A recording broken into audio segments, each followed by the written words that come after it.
Subscribe to our YouTube channel and press the bell icon to get the latest updates.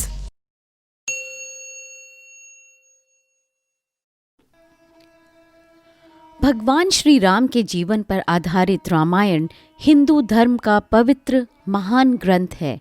हजारों साल पुराना धार्मिक ग्रंथ होने के बावजूद रामायण आधुनिक जीवन में ही उतनी प्रासंगिक है।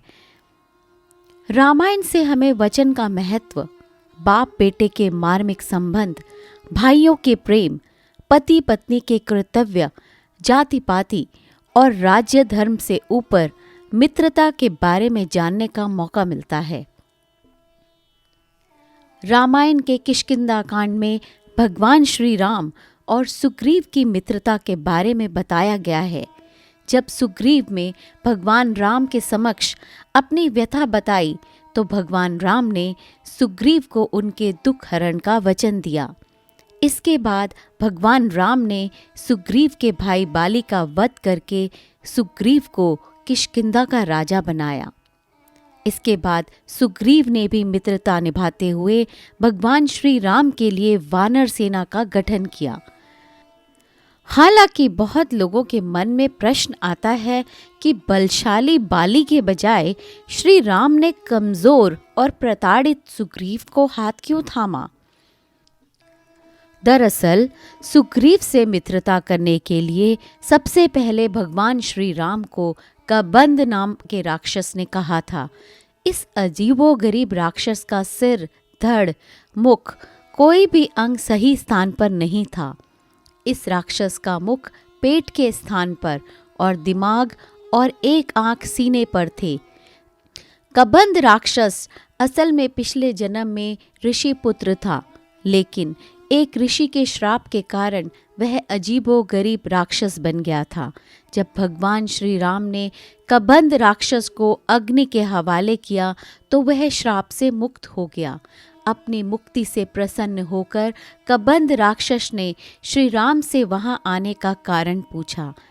जब भगवान राम ने कबंध राक्षस को बताया कि वह अपनी पत्नी को रावण की कैद से छुड़ाने के लिए जा रहे हैं, तब कबंध राक्षस ने भगवान राम को बताया कि सुग्रीव ही वह शख्स है जो उन्हें सीता जी तक पहुंचने में मदद कर सकता है।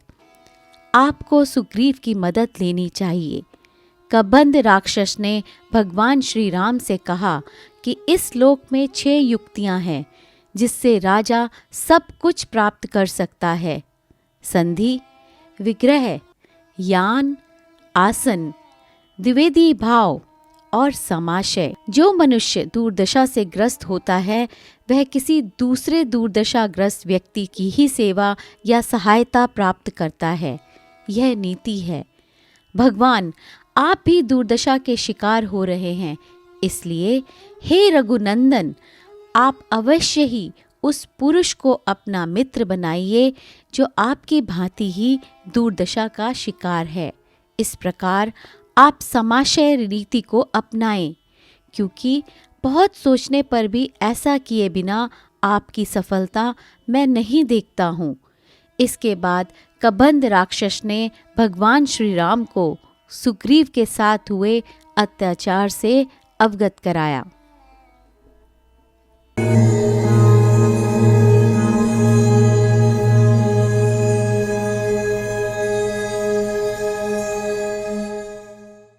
Subscribe to our YouTube channel and press the bell icon to get the latest updates.